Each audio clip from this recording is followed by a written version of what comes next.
ready. Hello. Hello.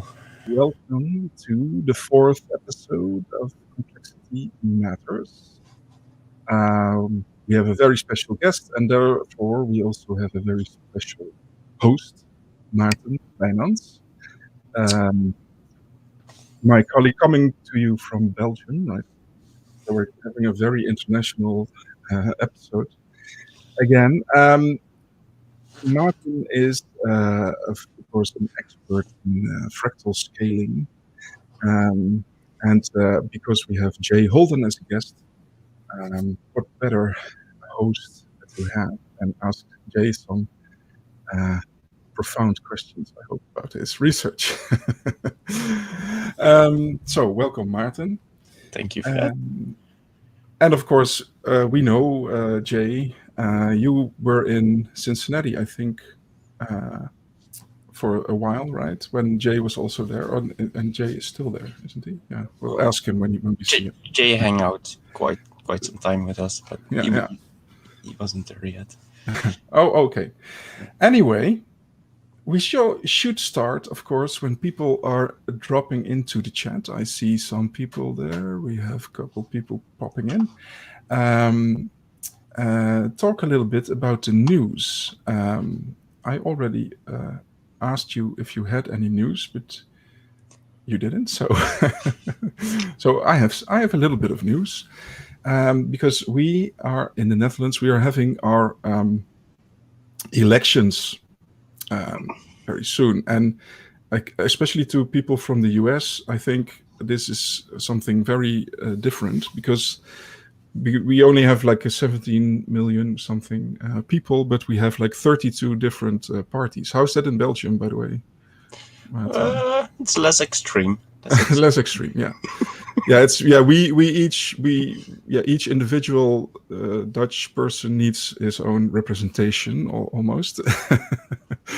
But there have been some nice tweets, and this one is from Sasha Epskamp. So he's, of course, if you don't know, assistant professor at the University of Amsterdam, and he is one of the people who made the whole network revolution, I guess, in terms of treating psychopathology as considering it as a network of symptoms. And he developed, of course, also lots of interesting R packages which you can use to analyze those data. But you can also look at tweets, apparently.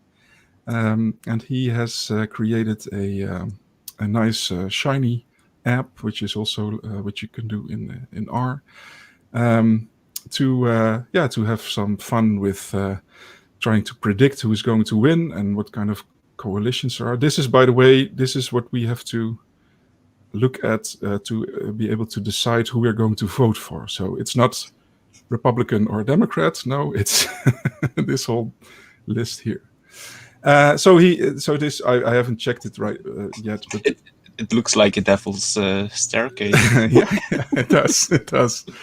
I'm disconnected from the server. Well, this is his app that he made, and so you can play around with it. I haven't actually done this, but and then get a kind of a network prediction on what is going to happen. So you might want to check that out. Yeah, here it is.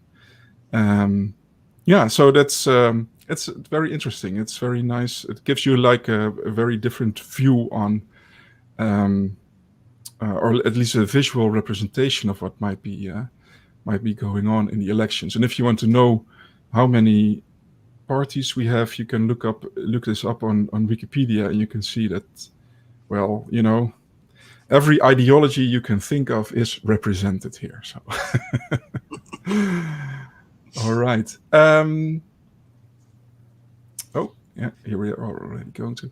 So I will stop sharing my screen, and we can, I think, invite our guest.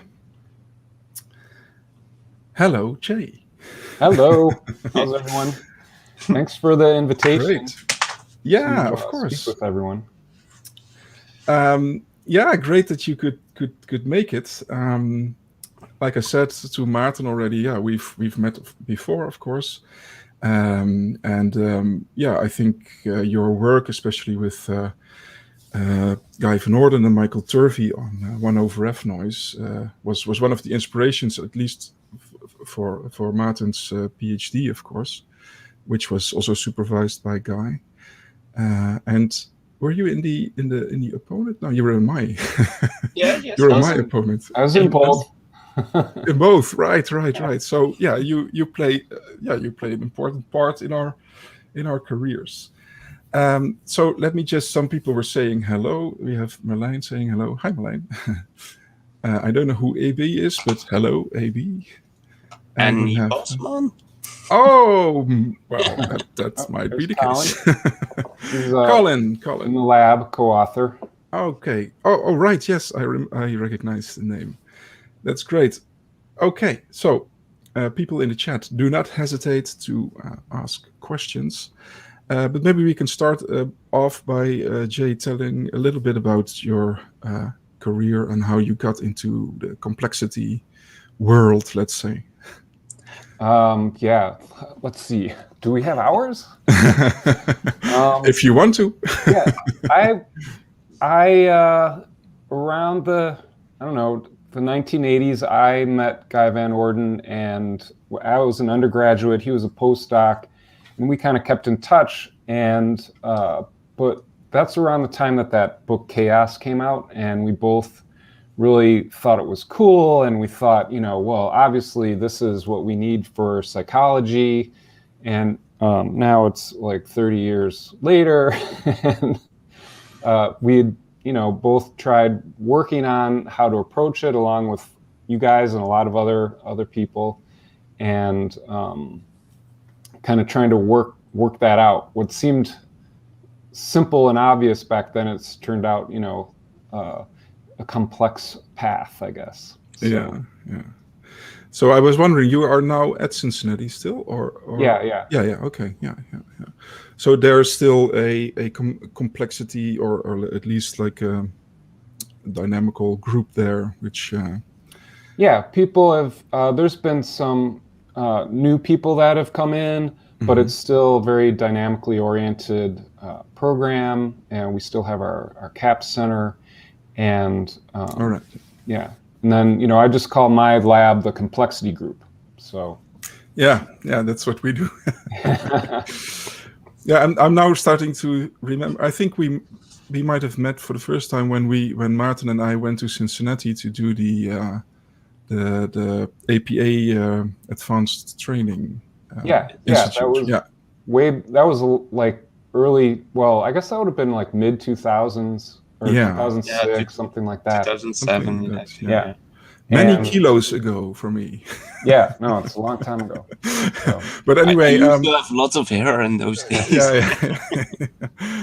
Yeah. Didn't. Is it still being held at in Cincinnati? I stepped away from teaching it, and Nikita's taken over my role.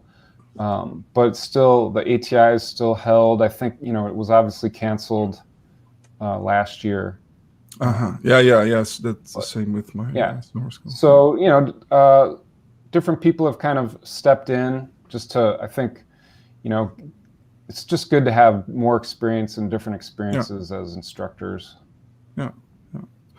Interesting, because it was only intended to last for a couple of years, I guess, but it's still going on.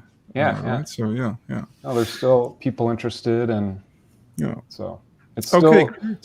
It's a good resource for finding out, getting all the training. And you guys are holding one too, so I think that's great. Yeah. No, that was really a starting point for us. I think to really get more confident in applying these techniques to our data as well. So it was an important summer school. Okay, well, maybe I can invite you to. Oh, I have your screen already here.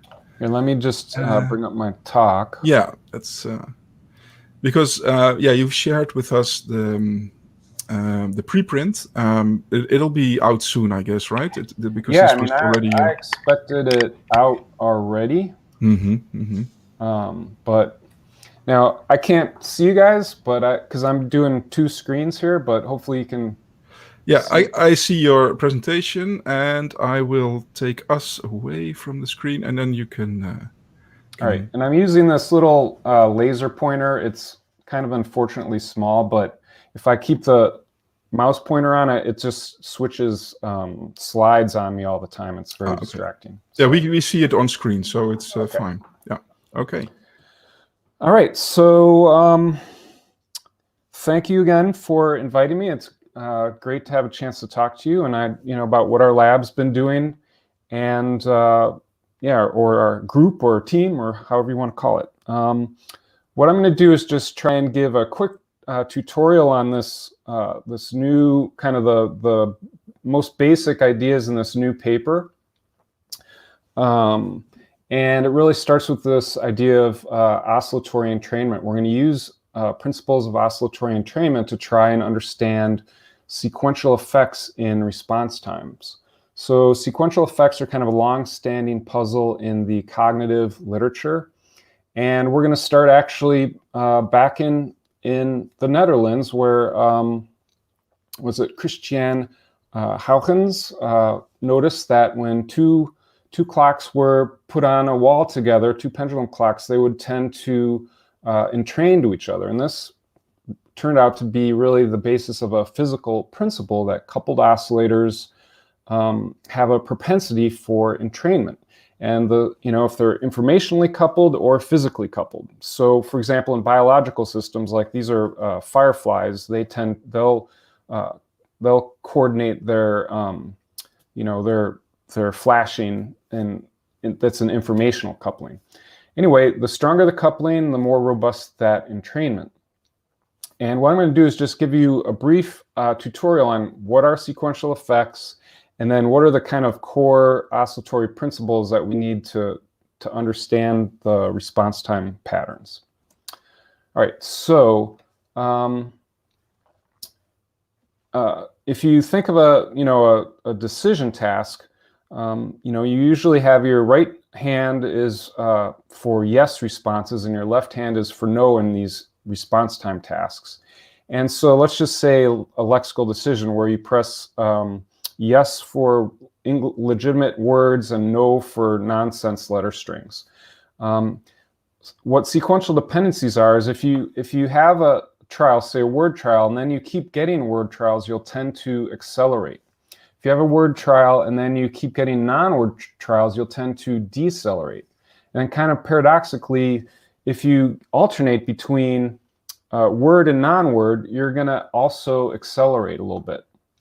Now, historically, these patterns are pretty lawful, and they've been modeled probabilistically in terms of Markov chains that might have, they might be, say, like some kind of memory fragment that is quickly decaying or something, or more recently, Bayesian neural networks. So these systems are trying to guess the trials and kind of get faster by guessing properly. So it's almost like card counting, in Las Vegas or something. So we're going to actually take a different approach, and that is we're going to go with the Haken-Kelso-Buns model of bimanual coordination. And there's basically, you may or may not be familiar with this, but this is a model of gate transitions in motor control. And it was adapted as kind of a laboratory task where you're essentially wagging your fingers back and forth. And you can wag them in phase, which is, kind of together, like you're, swaying together, or anti-phase, almost like a clapping motion where they're moving in opposite directions. And so we call that 0 degrees is in phase and 180 degrees is anti-phase. And the basic result is that if you ask someone to start out anti-phase and then progressively speed them up, like in these time series, they'll suddenly jump to an in-phase pattern. So the anti-phase is an attractor, but it's not as stable as in-phase. And so when you speed it up and stress the system, in-phase becomes the dominant attractor. Now, for just a a little later in the talk, we're going to always be talking about relative phase, which is just the difference between the two. So that's where we get the 180. They're moving in opposite directions. And of course, 0 degrees means two oscillators that are moving together, synchronized perfectly. Okay. Now, what we're going to do is revisit response time responding. And we're going to rethink it in terms of, instead of time to process information, we're going to think about it in oscillatory terms. And if you think about it, it's a fundamentally oscillatory task because you're pressing one button or the other on each trial. So it's not that different from the horizontal finger wagging. And actually, we have tools from the analysis of nonlinear dynamical systems that can help us simplify this problem even further, because what we'll do is, instead of dealing with these trajectories, we're actually going to take what's called a Poincaré sample, and we're just going to sample at a particular point in time. And that, we lose some of the information, but we actually preserve a lot of information. And we're going to be sampling at the button press. So we're just right back to a standard reaction time task. But now we can use this discrete iterative version of the model, which is much simpler to work with than differential equations. And what this says is, look, on the next point in time, on the next iteration, this model is just a function of what it was doing before, plus a biasing input, like a driving signal, plus this term that has to do with the two attractors and the coupling of the two oscillators. And we're just going to set the parameters and kind of set them and forget them for this. So we're going to have a very strong coupling strength, and we're going to make the antiphase attractor not totally available. So if it was 1 or greater, it would be available, and then when it's less than 1, it's not stable. It's still available. But the idea is you can't respond with both hands at the same time in reaction time tasks. So we don't want it stabilized. All right. Now just one little slide. I don't know if you guys are seeing this, but okay. These oscillators, if there's a frequency discrepancy, they tend to want to entrain in integer ratios of each other. So for example, this means a 1-to-2 ratios, where you get 2 cycles of the faster oscillator, which in our case would be the right hand, the dominant hand, and to 1 cycle of the slower oscillator. And this just comes from the fact that oscillators, the sweet spot for kind of perpetuating an oscillator is right at the end of its cycle. So anyone who's swung in a swing knows that you have to kick your legs right at the end of the cycle to amplify. If you kick your legs anywhere else, you're going to tend to deaden it, right? So that's why these emerge. And for coupled oscillators, the stronger the coupling strength, the more prominent these integer ratios become. So these are called Arnold tongues, and they're attractors, and they're basically getting wider and wider. They're broadening as you strengthen the coupling strength. And that's where the devil's staircase comes in. It tells you, okay, well, if I drive the system just off 1-to-2, it's going to tend to get captured at 1-to-2 and stay there. And similarly for these other ratios. All right, now we just need to kind of go back to response times for a minute.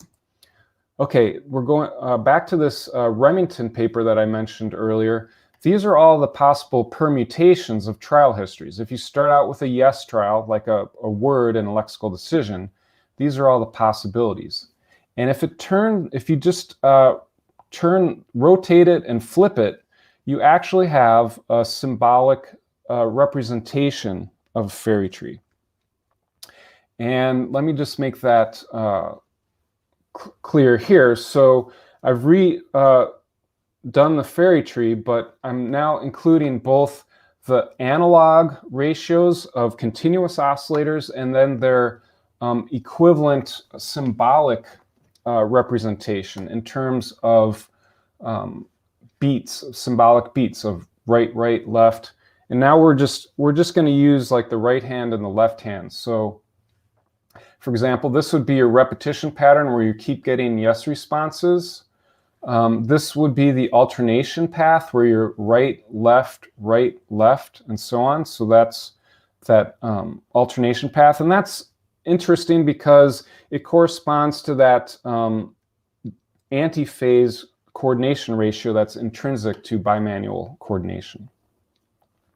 All right, so to understand this from the perspective of driving signals and oscillators and coupled oscillators, I don't know if you guys have this the child's game Simon Says, but the idea is that the stimulus stream is a driving signal here. So if you're doing a lexical decision and the first 4 trials are goat, glurp, bave, and toad, that would correspond to right, left, right.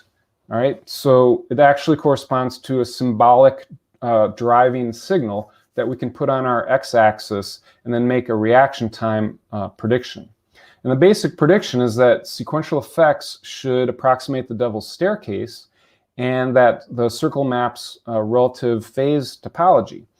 And there's going to be a potential exception for the golden ratio path because it might be able to be advantaged by the fact that it refers to an intrinsic anti-phase attractor that's associated with locomotion. So it might do a little better than its neighboring ratios, for example. All right, so let me just put this all together. And what we have here is the Devil's Staircase for the actual model and its parameter settings. Okay, and the idea here is that if you input a certain driving signal, then you go up to where it is on the XY axis, and that's where you should get it. And there we are at 8/13. So we've put in our alternation path, and in a generic sine circle map, that's what you should get. And all of these end up now being essentially predictions for relative response time. That is, if we renormalize those response times instead of raw milliseconds into the unit interval, the slowest should be this one, and the fastest should be this one. Hopefully that makes sense. All right, so what do they look like? Well, this is that Remington data that I just showed you a few minutes ago, and they're now color-coded in terms of what trial sequence was input, what trial sequence the participants completed, and where their relative response time is on the y-axis. And you can see that it's a pretty good approximation, and we get that little advantage for the alternation ratio, which comes from the fact that this is an intrinsic and the intrinsic antiphase attractor. Okay, now we're going to actually change to relative phase, which is closely related, but the Devil's Staircase is the asymptotic trajectories. That is, over many, many iterations, this is where these things should land. But there are actually a lot of ways for a different pattern to achieve that average, that asymptotic average. And that can be depicted in the relative phase topology. So in these graphs, what you're doing is we're iterating the model many, many times and watching where it lands across these iterations. So this is a bifurcation diagram. And I've just replotted the Remington data on top of it so you can see how it corresponds. And you can see that these kind of pink regions are more phase attractive than, say, blue, and then white is not really phase attractive. The model's not really visiting it. But you can see, for example, that the antiphase attractor gets drawn down to this alternative relative phase relation. And that's because those staircase asymptotes can be achieved through even from limit cycles to chaotic cycles and so on and so forth. Here's another classic data set, Neil Kirby's data from 1976. And you can see here that we get that repetition advantage, but some of these other ratios are drawn up to this relative phase. And then for the slower ones, for the left-hand dominant ones, they're a little bit accelerated. But we do get that anti-phase advantage here. And basically the idea here is that the repetition gets supported by, the fact that it can behave as a faster oscillator, and it also can resonate in very fast tasks like these perceptual identification tasks, and get an advantage off the button press like a pogo stick effect. And then, of course, our alternation gets an advantage for the fact that it refers to an intrinsic attractor.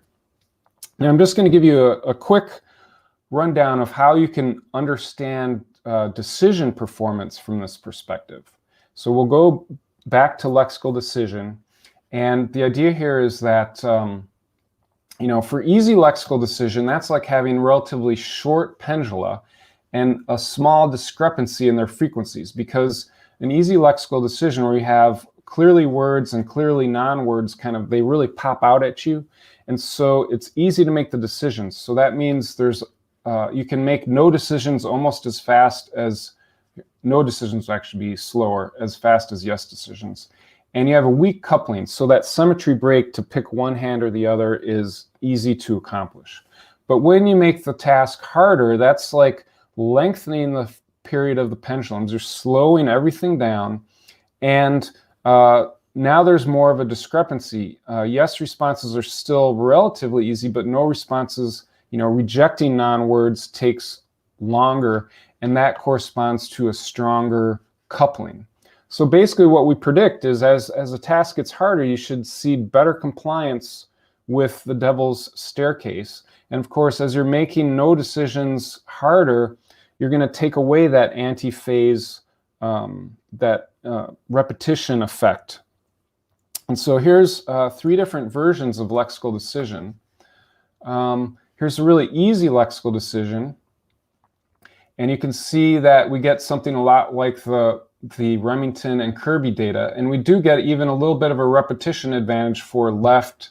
It would be right, left, left, left, right? So several no trials in a row get a little bit of a resonance advantage. But when you make the task a little bit harder, that tends to go away and you get better compliance with the staircase. Now, if you look at the error rates, remember these Ferry ratios are all about stability. So you're more likely to make errors in less stable coupling ratios, less stable patterns. And so, repetition has a huge advantage in errors. And then you can see that alternation also, especially as the task slows down, alternation tends to get an advantage.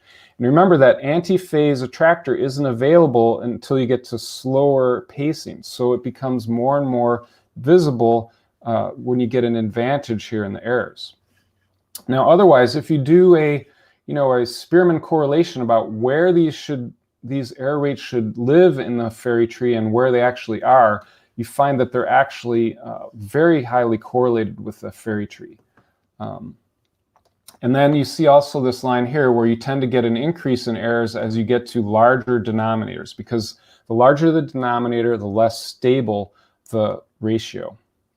All right, just one more example. One thing that we can do is do this in a dyadic task, because the idea behind oscillatory entrainment is that it doesn't, when you have it between one person, your limbs are physiologically coupled, but when you're distributed across 2 people, you're still informationally coupled by the shared task and shared goals. And so the prediction is that you would get the same basic patterns even if you distribute this task between 2 people, where one person's in charge of one button and the other person's in charge of the other. And so let me show you what that looks like. And yeah, it looks almost exactly the same as what I just showed you with single person lexical decision. The relationships are just a little bit weaker. The system has slowed down a little bit, but other than that, it's very much the same. And probably one of the most surprising things is that the anti-phase advantage breaks through even between 2 individuals. And we're still getting really good compliance with the predictions of the fairy tree in terms of error rates. All right, so that's a quick overview. I know that was a lot, so I'm just going to kind of stop there and see if maybe people want to ask questions or have some discussion. Okay, well, thank you. Should I take down my slides? No, it's fine. I can do something like this, or maybe like this. Yeah, that's better. Yeah, this I have a little clip prepared for this kind of topic.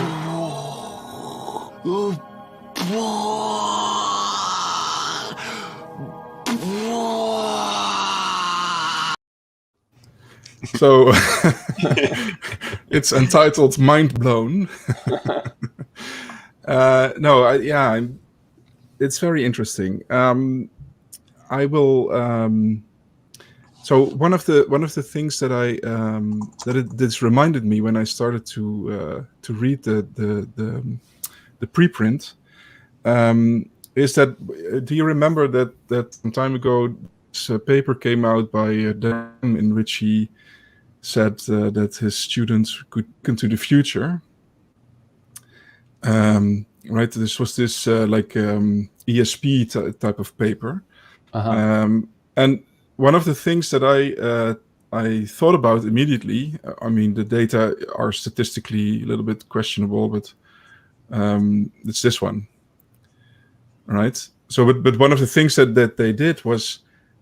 And that was supposed to then sort of prove that it was really like they were really looking into the future, was that they had people make a decision, and then afterwards, after the people had made the decision, they would present a target on the left or on the right of the screen. And I started sort of modeling this by assuming that suppose someone has a preference, or at least when they have seen like it was on the right.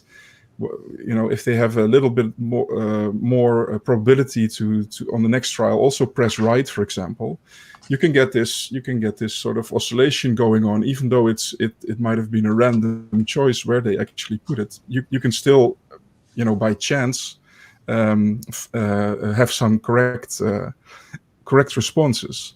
Which means that you're just getting coupled to the task and not at all looking into the future or anything. So that was my first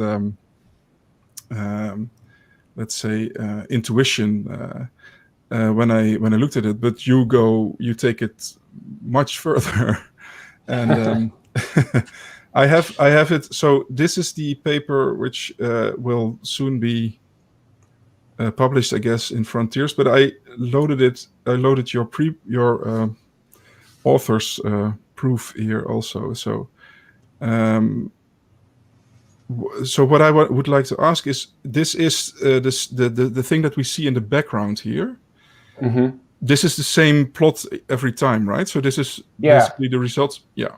Yeah. If what we did to make those plots is we just ran the model and then just reuse them over. If you actually reiterate the model each time, it changes a little bit because it's a chaotic map. So So and then it seemed easier. But you could say that this is kind of this is general for any task which is a two-force choice task, right?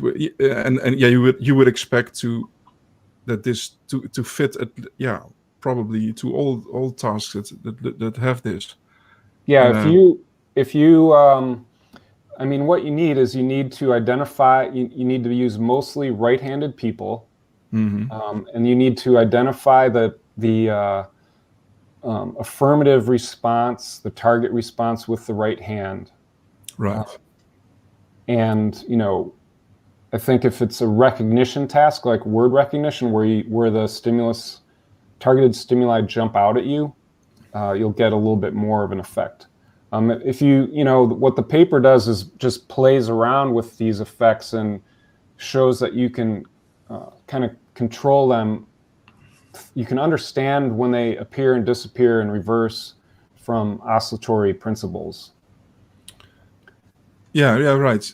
But that's really, I mean, if you think about all the models that have been proposed for these types of tasks, this is completely different and new, but it's kind of amazing that it appears to fit so well, right? So I agree completely. I mean, like, this is like the most impressive thing about all of this work. It's a complete rethink of all the classical response time tasks, and it just rephrases it in completely dynamical terms, and that's.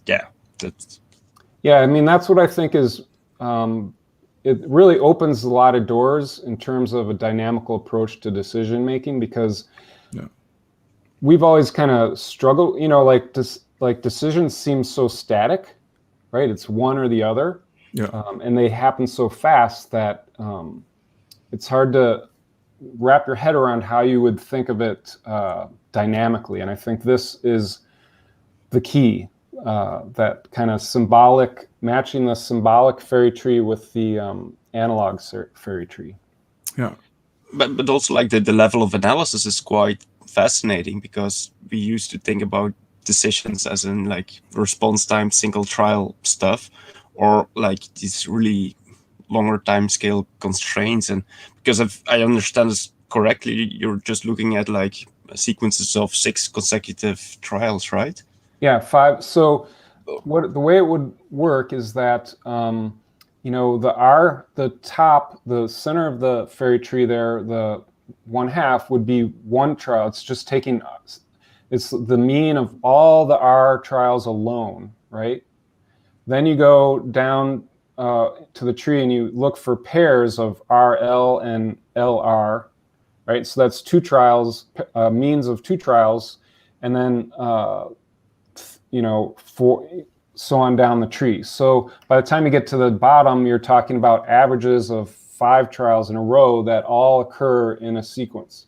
And you just search through the data in the order they were collected and look for those sequences and then compute their means. And it's like, how much further down the tree could you then go? That's I don't know. I mean, we chose 5 just because that's what most people had done in the past. I know that you can still get these effects maybe at 6, but I mean, you can go. What happens is that the tongues of the fairy trees just start getting closer and closer, so it gets harder and harder to find differences. Yeah. But the other thing that I should just mention is that there's a whole left-hand side to this that is kind of left out. But left, right, left, which of course is going to be slower. So it'll be essentially a mirror image of, if this is the fairy tree we're looking at, that one is, it's a mirror image, right? Yeah. I can't seem to get my hand. All right. But I'm ambidextrous, Jay. How would I do? Yeah, they look like this. Yeah. And actually, in some of the experiments later in the paper, we went and looked at those, and the dynamics are different, because the every integer of omega that you go up, you get a repeat. So it's a little more complicated, but they actually follow their predicted staircase relationships, which I was surprised, because I thought, well, that's going to be more of a throwaway, the left hand, But,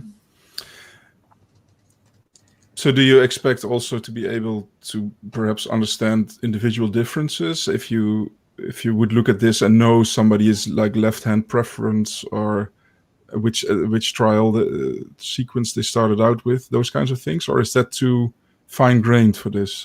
No, I think you probably could do that, but the way we recruit participants in our lab is we just ask them to be right-handed. Yeah, that's done in many labs.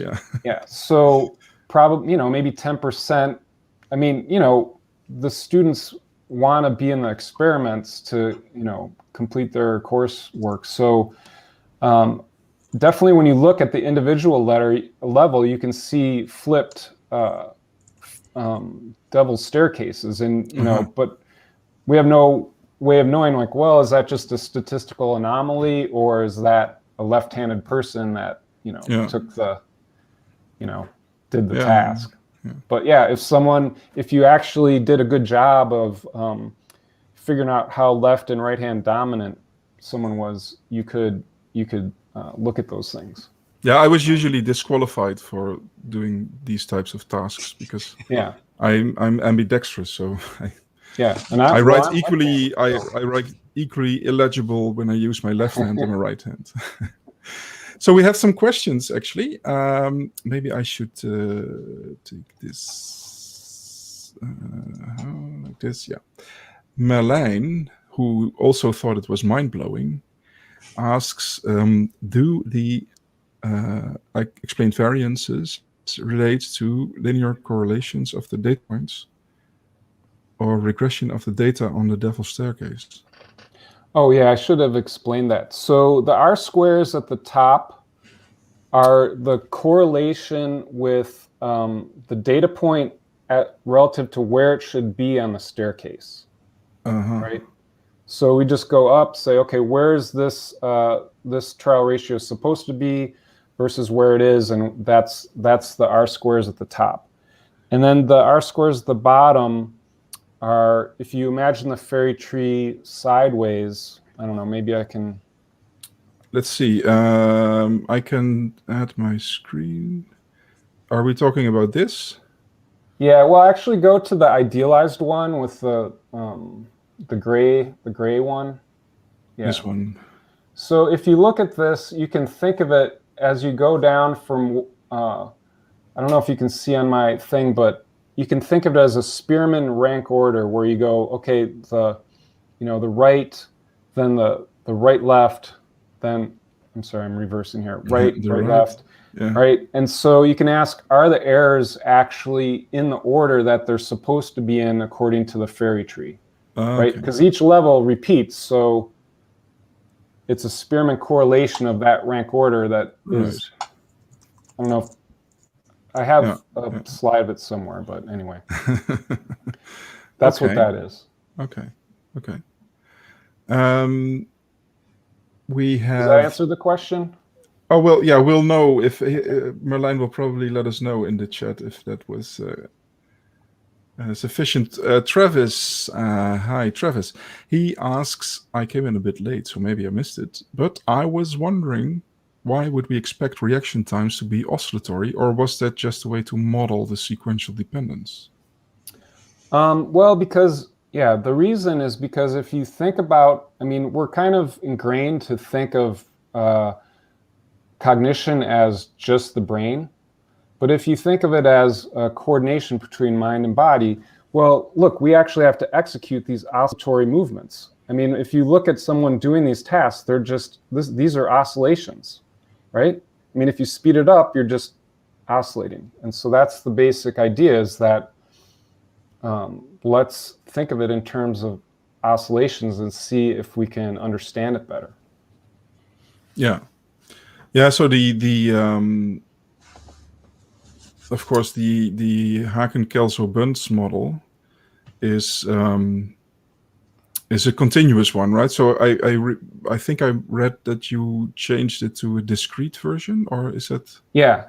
So the actual model is continuous differential equations, but they, you know, a nice thing about this project is that so much work has been done on this model that everything is kind of off the shelf ready. I thought I need a discrete version of this model, and it was, you know, published in 1991. Yeah. And that allows us to work with discrete reaction times much more easily. Right. Yeah. Yeah, they've done a lot of work in those years. Yeah. Sometimes people forget, but this makes, you know, like there's a whole literature on tapping and rhythmic coordination, and this shows that this is just, you know, these reaction time tasks are just another instantiation of it with a little bit of cognitive load here and there. Yeah. They're not fundamentally different. How did it then work with like parameter selection and things like that? Because, you know, if you want to formalize this as in a model, I think that must have been some challenge, right? Or going from what, the reaction times to the model? Maybe your model is just, or like any model is, dependent on like the parameters you put into, like. Oh yeah. How robust is it, or?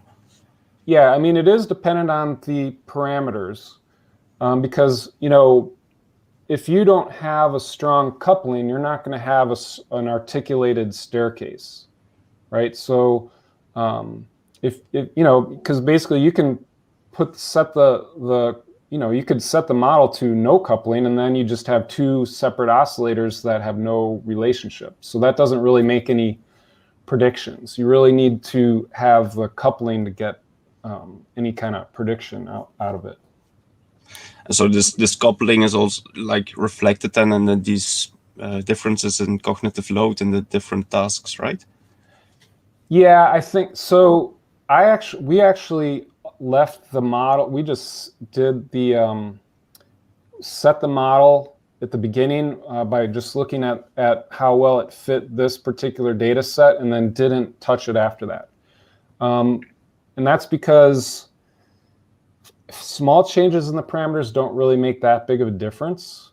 And it's not the kind of model that you can optimize. Like, our first intuition would be to, take a data set and then try and optimize the parameters to tell us what were the parameters for this version of the task. But that's not so easy, because it's actually in this parameter setting that's in a chaotic regime, and the surface is very complex. So you can't really use error minimization to figure out. You'll just find a local minimum everywhere. Yeah. So, that's nonlinearity for you. That's why people avoid it. Yeah, well, but in these cases, always the strength of the, or maybe let's say how to refute arguments about aren't you just cherry picking or something like that, would be to show through experimental control and making predictions that you could not otherwise make except based on the model. And show that those kinds of things exist. And I'm not sure. Well, I think maybe the dyadic lexical decision was very interesting task. You mentioned it briefly, but those types of things are typically something that, in traditional psychology, you would come up with a completely different model than for the individual case. But now you can say, no, listen, this is just also oscillation. It's oscillators getting coupled, and then we should see kind of the same thing, which is, I think, a very strong point. What I was wondering still is, so these don't really line up with the white line here, right? But later on, when you did the simulations, you found that there is a path here, right? Is that correct? Yeah. I mean, one thing that you'll find is, these tasks, especially the response time aspect, is very sensitive to the the task demands. Mm-hmm. So, there's experiments where you can basically get rid of, if you give people a little bit of time pressure, you can almost equalize all of them. Yeah. You can, when you put the cognitive load on, you amplify the compliance with the staircase. So you can get a lot of different things out of the response times, but you're usually able to understand that in terms of, what were the task demands and things like that. And then, the errors, remember that it's kind of like the errors are incorrect acts, actually pressing the wrong button. And so they show through pretty much all these different conditions. Whereas you can find in the reaction times, they're just timing variations on correct acts. And so they're much, much more sensitive. They can be kind of mucked around with more easily than the actual error rates. Uh-huh. So yeah, this is kind of trying to mimic Matt Jones's data that he did with a learning manipulation, but we did it with a speeding, kind of speeding people up and things like that. Yeah. So the you have several experiments in the paper, and I forget, but one of them was manipulating the. How did you speed people up by just? It was a tempo timing. So this. It was a Hicks law, which is you basically are shown which button to press on each trial, and what we did is we had them in that I guess it would be plot E. We just had them do a standard Hicks task with a variable intertrial interval, and that variability works against the resonance, this kind of self-resonance of repetition, and so you can see that the alternation wins in that situation. Oh yeah. Then we basically had them do the task again, but sped them up, so they had to respond 100 milliseconds faster to a tempo, a tone. And we didn't have any variability in the timing, and then you get kind of no effect in the middle, and then all of a sudden the staircase starts to take over. Yeah, interesting. So, I see Marlijn has another question. How does this finding relate to 1 over F noise, or more general, what are your thoughts on the relation between 1 over F noise and the HKB? Well, so in a way, this whole idea was kind of motivated by the finding of 1 over F noise, because if you think about the 1 over F noise and for those of you who are not familiar with it, it's like long-term correlations in response time. So if you go out tens to hundreds of trials, you see these coordinated patterns that are self-similar. And one way that these kinds of systems hold themselves together is oscillatory entrainment. So one possible explanation for 1 over F noise is just stochastic entrainment that happens across many, many timescales. And if that's how 1 over F noise maintains itself, then that kind of leads to the hypothesis that maybe oscillatory entrainment is key in understanding these performances. So in a sense, 1 over F noise motivated the hypothesis. Yeah, so the origin of the correlational structure, you would say then is a dynamical process, or the fact that these oscillators are decoupled or something like that. And I mean, I think that is what Marlijn is aiming at a little bit when he asks what is the relation to 1 over F noise in the HKB model? Like, is it something that can, for example, produce 1 over F noise?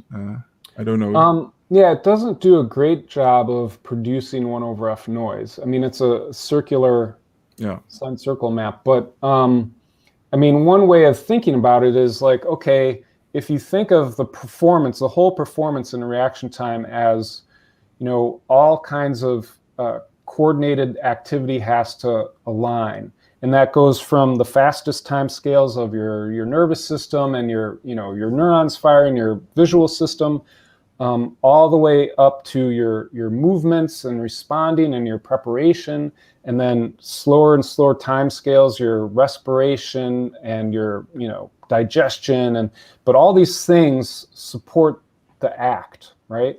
Yeah. And so what I think of as the HKB model is like we're going in and we're zooming in on a particular time scale, and we're pulling out the dominant oscillatory coordination that's required at that time scale. Yeah. This is, faster time scale than circulation and respiration, but slower time scale than nervous system. But we have this little window where we actually have the movement dynamics that we can focus in on. Yeah. But there, of course, if you just look at 1 over F noise, they would be in there, right? Right. Yeah. Yeah. So this is I think, Maarten, this is of course also your paper with the speed accuracy trade-off.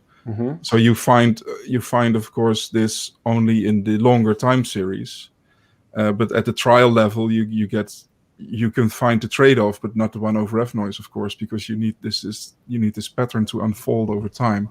So I think this is also like this question about like what are the prospects of like coupling this to the 1/f noise scale, for instance, because we see here that when cognitive load is increased, you get better approximations of the devil's staircase. But in terms of 1/f noise, increasing cognitive load would like decorrelate the signal, right? Yeah, but remember, what we've probably now been seeing though is that increasing cognitive load is amplifying the staircase dynamics. But remember that those are all just presented, the trials are all randomized, so they're just distributed. They wouldn't show up in a 1/f noise analysis, but they would become more and more prominent if you actually reassemble the time series in terms of these sequences. So what we thought was just whitening might actually be just making another time scale more prominent, the time scale of the responding. Okay, yeah, I can see that. Yeah, I'm still digesting this thing because it's really a completely new way of thinking about these tasks. So. Well, yeah, it is. It's mind-bending, but it shows. Look, well, I think what's interesting about it is it shows that actually, we've had a long debate in the literature on, is there nonlinearity? Is it linear or nonlinear? I mean, this shows that the fundamental, cornerstone of cognitive psychology, forced choice performance, has been supported by nonlinear dynamics all along, right? Yeah. At least since Remington, right? So do you also expect? I'm thinking about like more maybe perhaps well-known nonlinear effects. I'm not sure if this model would predict those to exist, like the hysteresis, enhanced contrast kind of thing. Well, yeah, actually, I mean, this is interesting because a number of us have tried to do hysteresis studies in cognition, and it's always been a little bit. If it's always been a little bit dicey in terms of you have, if you press one button and then another, you make, like when does someone change their decision? But this actually shows us that the hysteresis study is embedded in these tasks, and it shows us exactly how to understand it and unpack it. So if you think about it, the right leading pattern, right, left, versus the left leading pattern, left, right. So one is the right leading is the performance is being led by the faster oscillator, right? But the left leading is the performance is being led by the slower oscillator. And so just comparing those two time series is actually a hysteresis experiment. It's basically a time reversal. And if you do that in these studies, there's a huge difference between right and left. But the way that we typically run them is you actually give people a long run of one type of trial or the other type of trial, and then it's you kind of are wondering if you're dealing with confounds of the person knows what's coming up and things like this. But in these short runs, they never know really what's coming up, so you actually have a much better experimental control. So it lets you kind of rethink some of these dynamical hypotheses, because for right-handed people, this is another thing the motor movement literature, the action literature has shown us, is that right-handed people, they can entrain their left hand better. They can their right hand can entrain their left hand better than their left hand can train their right hand. So there's an asymmetry. And that's so that's why it makes sense to compare left, right with right, left, right, left. I don't know if that's too, all the rights. Does that connect to the, what is it, the Simon effect? No, it could, yeah. I mean, the stimulus response compatibility. Yeah. It may also connect to the A not B error. Right. And, yeah. It helps us understand a lot. Yeah. I was also thinking a little bit about, I don't know if you know this paper by by Ralph and me from some time ago.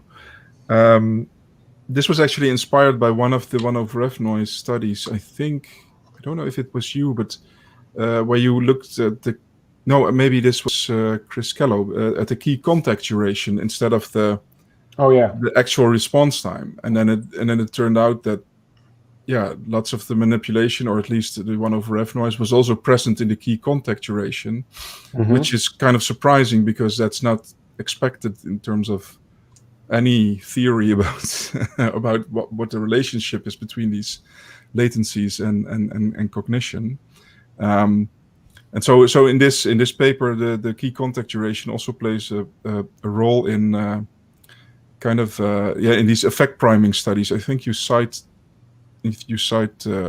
like Hommel and Prince and Herwig, those kinds of experiments. But here it's also the case that you find that these things actually also become entrained with the task. Let's most simply. I think you can really understand these reaction time tasks if you think of them as a coordination between the human and the task demands. Yeah, exactly. And instead of thinking of them as like a information processing, like a time delay for information processing, I think the difference, between the kind of complexity approach and the traditional approach is that we want to understand the relationships among all the aspects of the task, where historically the explanations have been in terms of the things in and of themselves. Like, well, this comes from the stimulus, or it comes from the response, or it comes from, whatever, a memory trace, or so on. Yeah. So, but what would you expect if you would look at key contact duration in your? I don't know. I guess I wonder if you'd get the staircase again or some version of it. Yeah, might be interesting. Yeah. I mean, if you have two choice tasks, if you actually did it if it's a two choice task, you can just go back and look at them. Yeah, exactly. Yeah. That's some additional analysis. So usually when people come out with this with papers like this is the result of several may I say years? I don't know if that's the case, but at least a lot of work, right? Yeah, so this is a big deal for us. I mean, the kind of conceptual, it was a big, like, realizing the fairy tree could be understood symbolically was like the linchpin. Right. I'd known about these sequential effects since graduate school. And I'd looked at them and I always think there's got to be something there, because it looks so fractal. But I kept thinking fractal. But that's not, it was, once we kind of realized like the fairy tree can be understood symbolically, that was kind of the linchpin. And then it was just a matter of like going through and thinking through all how you would kind of reframe everything. Right. Yeah. Then ending up with the HKB model, like. Yeah, well, that was so I mean, I have to say that, with the 1/f noise work that, in those early days, we didn't really have like a powerful theory to, kind of stand on, right? And so you have to say like, okay, well, how could 1/f noise happen? And, but here there's a model that's like off the shelf, and it was so nice to be like, oh, let's just pull it off the bookshelf and type it in. Yeah. And so it's very different. It really was that generalization of a model that you want science to do for you. And it really started making me kind of think again about the whole things like the replication crisis. And because to me, it shows that, all the things people are doing about open science and being very careful about statistical analysis are crucial. But there's also another issue that we face in psychology, which is our models do not often do a lot of work. Yeah. If you think of plate tectonics, it can explain why there's a seashell at the top of Mount Everest, right? It can do a lot of work. And a lot of our models are really like, okay, here we have this data, and what are we going to do with it? And this showed that actually, if you have a model that that does some work, it actually makes sense of a lot of data very, very quickly. Yeah, no, that's very true, and of course you're now already also seeing like a sort of a next phase when people are starting to worry about the theories, right? So the theory crisis comes after the. But when I look at those papers or suggestions on how to proceed, many of those things are still data driven, right? So and this is of course a very nice example of maybe the other way around, not entirely, of course, but you're coming from other principles. You're coming basically from a different type of formalism, in which you say we have these nonlinear deterministic dynamics or coupling dynamics, and let's see what we can do with that, and sort of recognize that the behavior of what those models are doing is those are patterns in the data that we can see. Well, after some gymnastics. Yeah. But what's nice about this is, I don't get to change the theory. The theory was established before I was born, right? Yeah. A good amount of this data, was collected before I was, or when I was a toddler. So, yeah, it does give you a little more confidence that you're not just, Yeah, definitely. Yeah. So what is are you already planning future directions or Oh yeah, we have a lot of stuff, and this opens up a huge. We've already done studies on the other end of this, and so these tasks are all stimulus driven, but what we've run some data where we ask, there's this finding in the cognitive literature that if you ask people to try and press buttons, key presses randomly, they never do a very good job. And one of the things they tend to do is they alternate too much. Yeah. I wonder why, right? So we've actually run studies where we have people try and create random patterns, and then you just see what key presses they produce, and the prediction would be they're gonna stay the stable fairy tree ratios, right? The like short runs, not the really long runs, will be overrepresented, and the long and unstable ones should be underrepresented, and we should see a lot of alternation and repetition, and that's basically what you see. Then, the other really cool thing from the cognitive perspective is that now we can set up these little battles, right? So, I showed you the hard lexical decision with, where you have pseudo homophones like rope, ROAP. So what happens when you get that on, like if you're trying to get someone to switch from to make an error, right?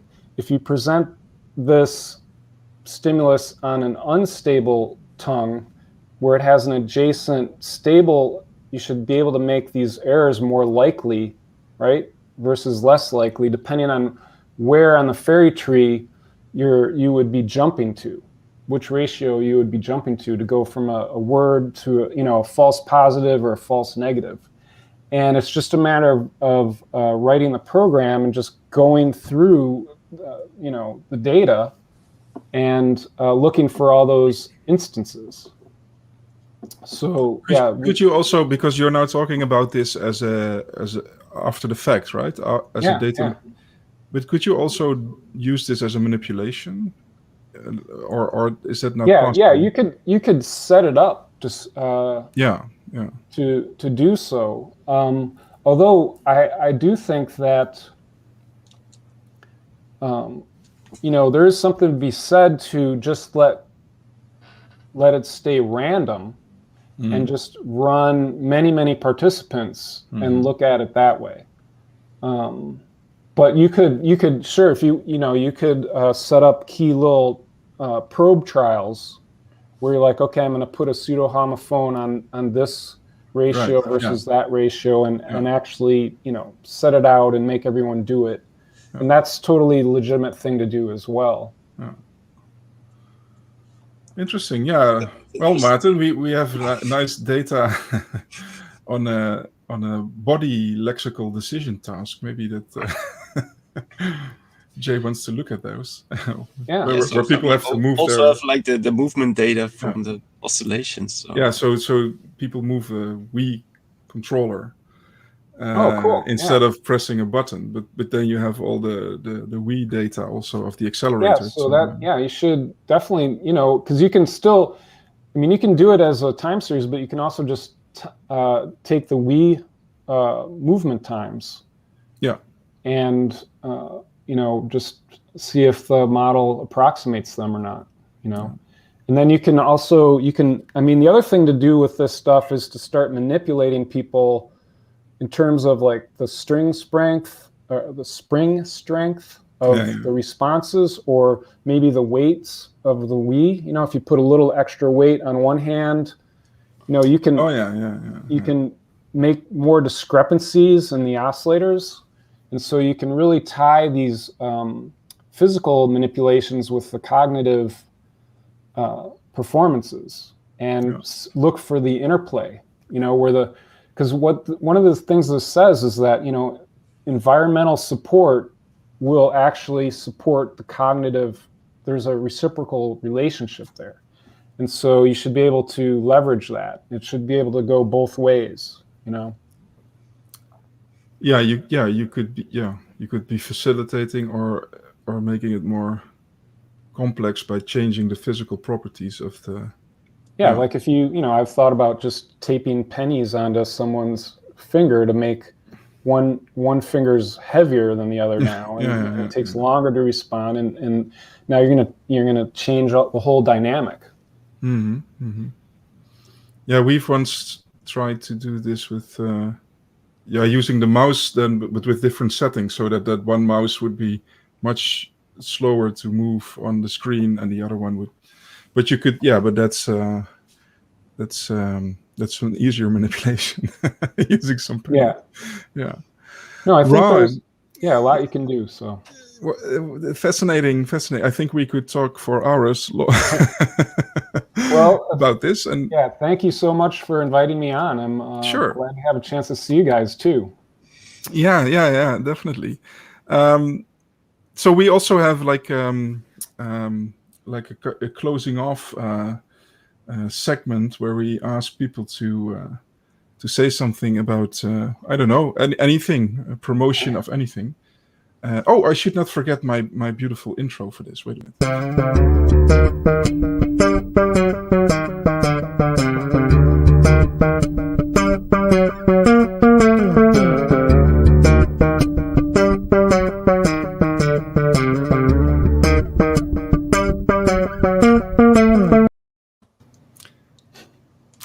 course. The strange attractor. So, do you have anything you want to promote or say or anything else? Yeah. Hopefully, check out the paper when it comes out. I think, Yeah, we'll put the paper. It's in the description, of course, already. Yeah. But this will be something that requires some study. Yeah, it's a little, it bends your mind a little bit, but I think it gives a lot of ideas too. So definitely, yeah, definitely does. Martin, did you have anything? I didn't really have anything to promote. Nothing to promote, Martin. Something's coming up fairly soon, but that's right. Yeah, it's a little bit early yet. I was thinking about. I had like recommendations for YouTube channels and those kinds of things, but I thought I always am interested in how science sort of trickles down to pop culture.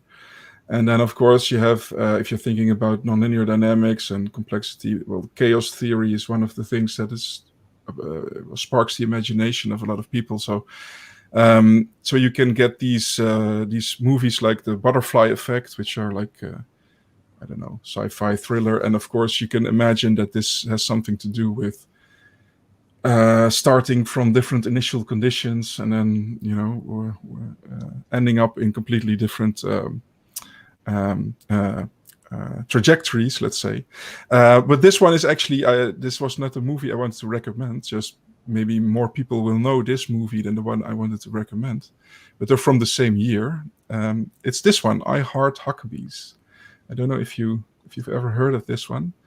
It's not very well known, but it's a very interesting movie. It has a also pretty famous cast. So Dustin Hoffman is in it, Jude Law, Mark Wahlberg, Naomi Watts. And it's about basically Dustin Hoffman's character, Bernard, and his wife have a existential detective agency to which you can go if you want to investigate whether something that you experienced was actually a random event or something deeper, something that the universe is trying to tell you something.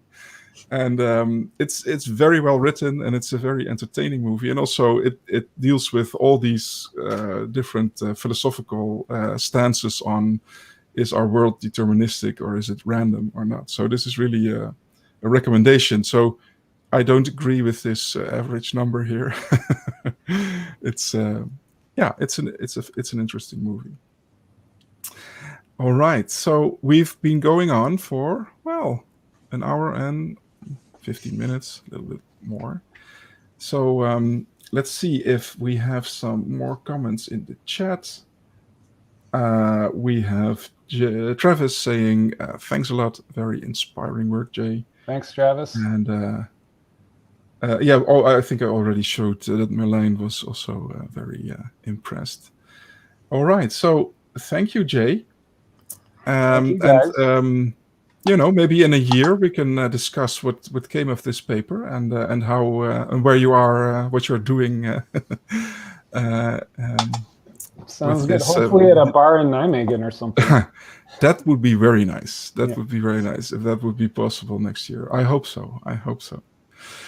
Okay, so for the next episode, we actually already have a guest, which will be Lisette de Jonge Hoekstra. Do you know her?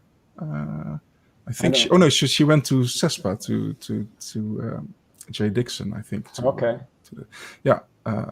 But very interesting stuff also on synchronization and the use of RQA and cross RQA and those kinds of things to analyze. All right, very cool. I'm looking forward to it.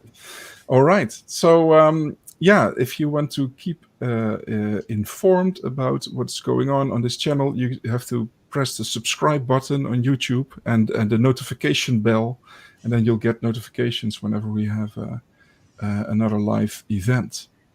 But for now, and until then, until next month. Bye-bye. Bye. Bye-bye.